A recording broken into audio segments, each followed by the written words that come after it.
Hello, my dear friend. Today I'm gonna try my hand at knitting socks for the first time ever on my new knitting machine. I got it in my head that I wanted socks to be the first project I ever knit on this machine. So of course I had to go and celebrate the occasion by getting some brand new sock yarn. There's only one craft store in my town, and when I got there, the yarn section was almost non-existent. The shelves were completely barren in some places, and I was starting to get worried that I wouldn't be able to find sock yarn like I was looking for. But then I saw it.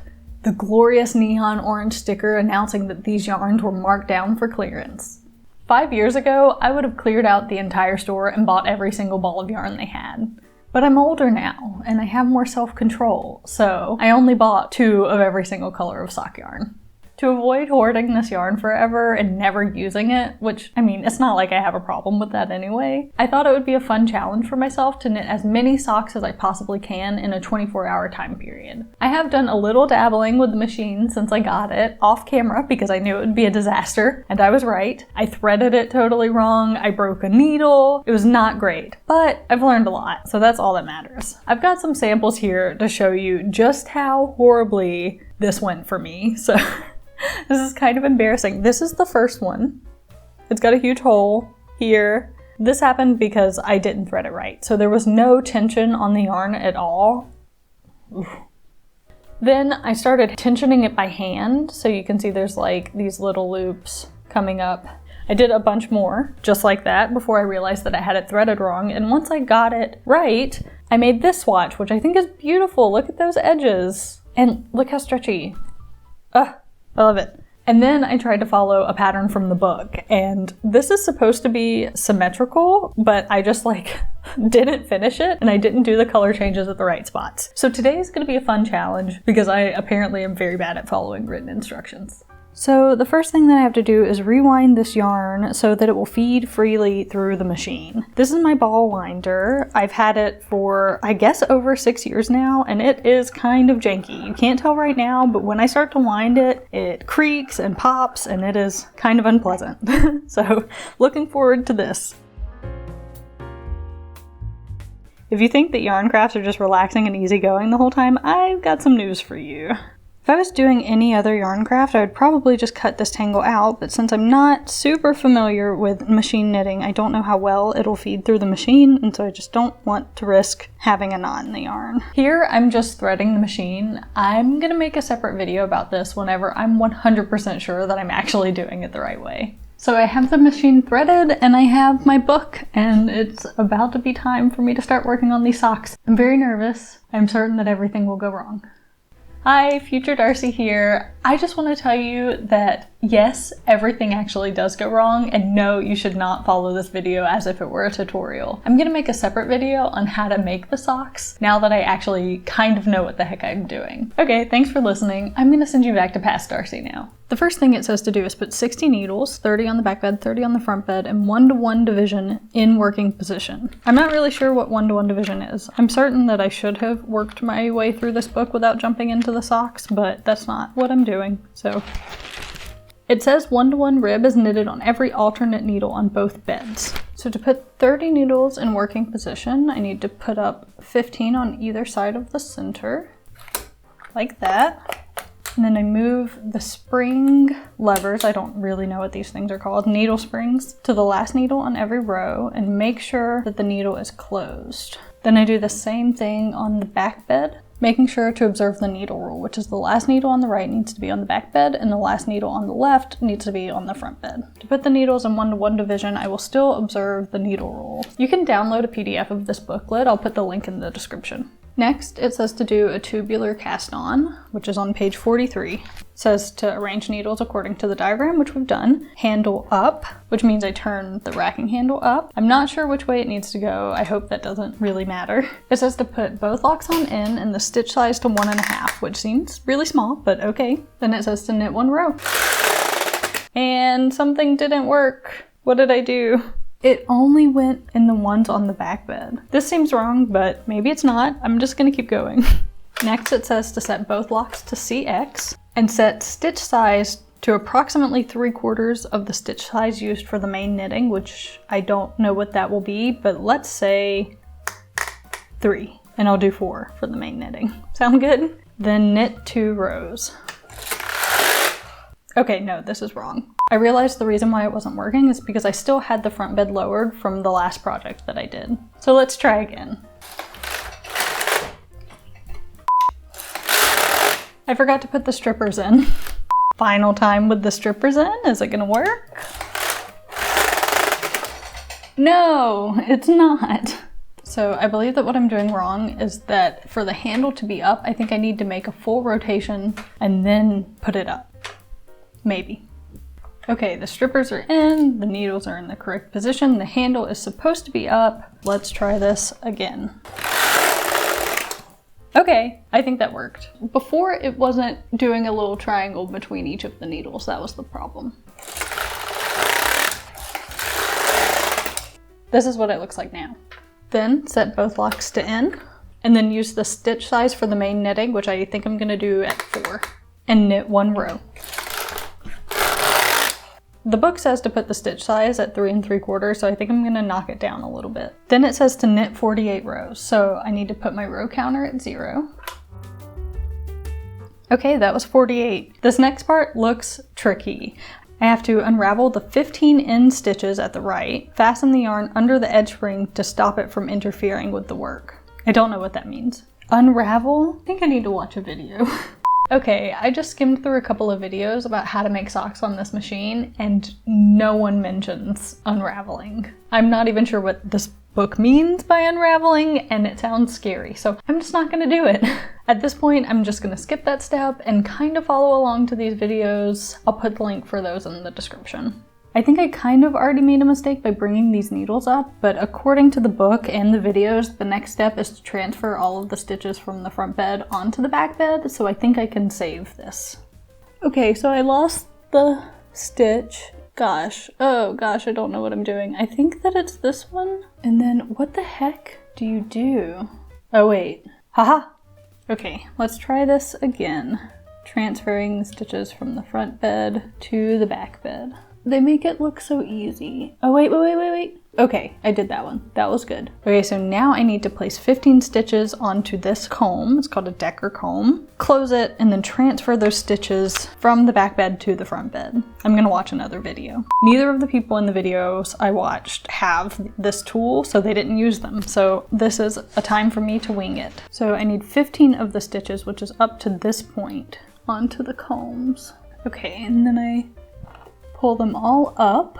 Ooh, I think. And then push them all down such that the loops come off of the needles and onto my comb. I'm gonna kind of pull it as far down as I possibly can. Okay, I think all of the stitches are on my combs, and then I lift it up. Okay, I think I have them.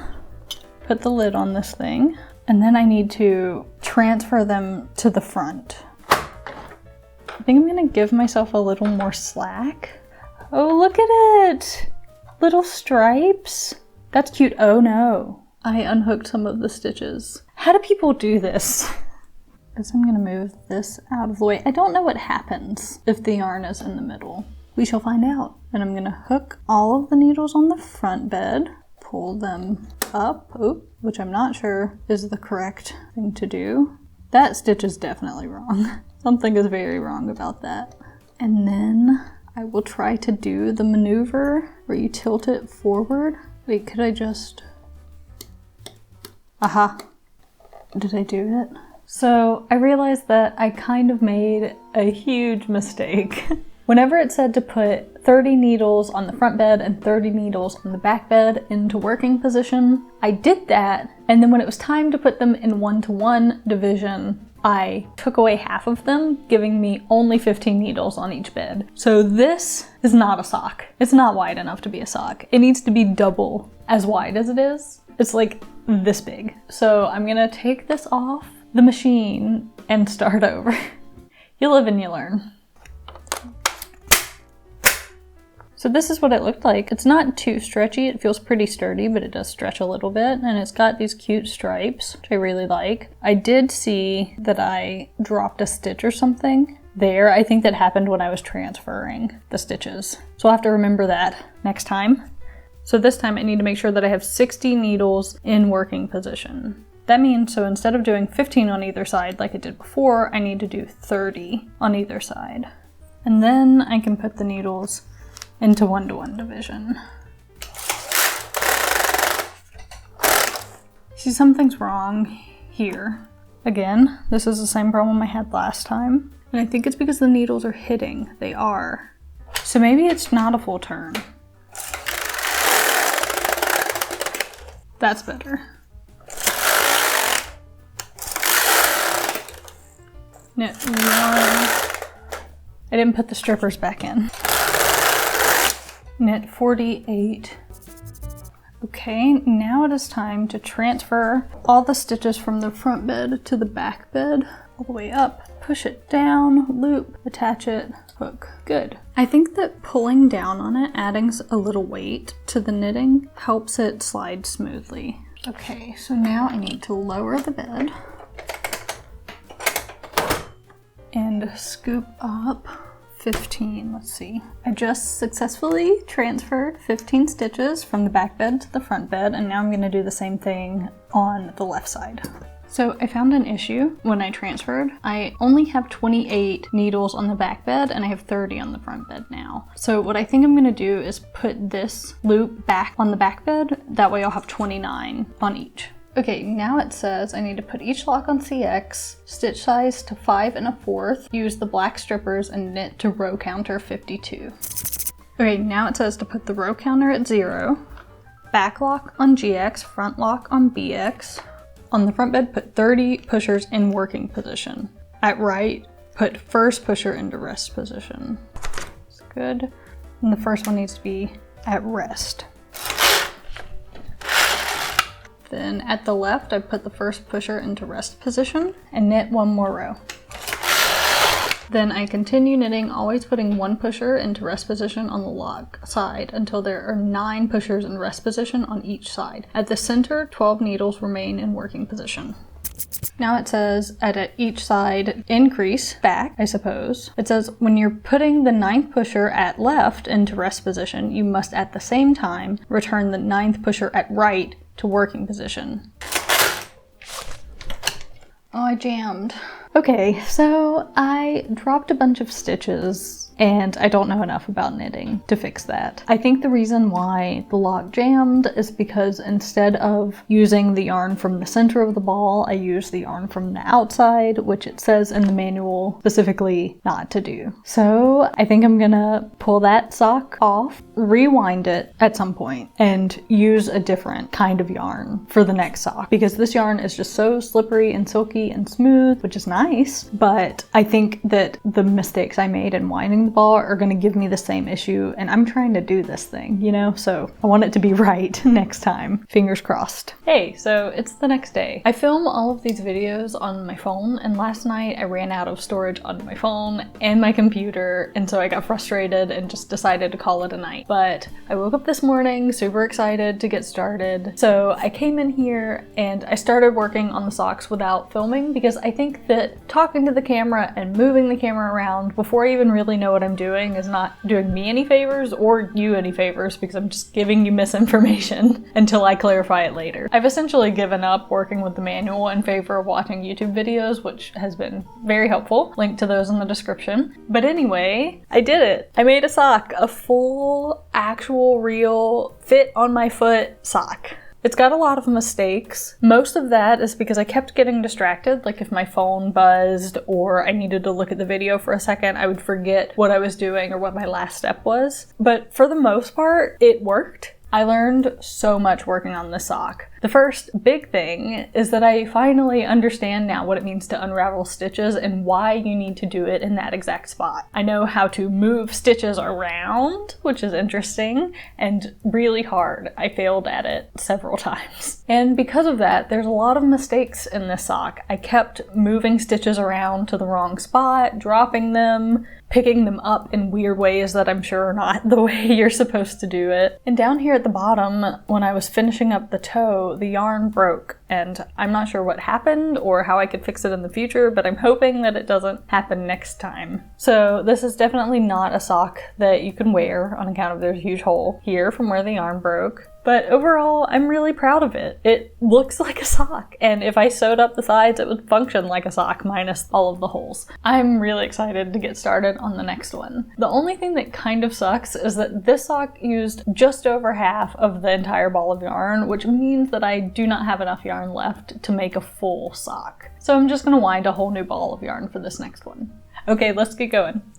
So I made it up to the point where it was time for me to transfer some of the stitches from the back bed to the front bed to knit circular, and I was trying to show you how to unravel the yarn like the manual says, but whenever I was unraveling for the other sock, it was when I was doing stockinette for the heel and toe and all of that stuff. This is unraveling one-to-one rib, which I didn't know how to do. I think I figured it out now, but I dropped so many stitches trying to do that I had to just pull it off and try again. So I'm restarting, but I wanted to tell you that it is 3:23 p.m., which means it has been about 24 hours. So the question, how many socks can I knit in 24 hours with having no experience? The answer is one, kind of. One really funky sock. I'm sure if I wasn't filming, it would probably go faster, but not that much faster. Knitting's hard. So now I think my goal is just to knit 2 good socks. If I can walk away from this having knit 2 wearable socks, I'll be happy. Eventually. I'm happy! It has been a couple days and I have finally actually knit socks that are good. No holes, no drop stitches, no broken threads. Everything came out how it should be, except maybe the hand sewing part because I really don't know what I'm doing there, but I digress. And I even ended up with 4 socks instead of 2, which is great. This is the first pair that I was actually successful in knitting.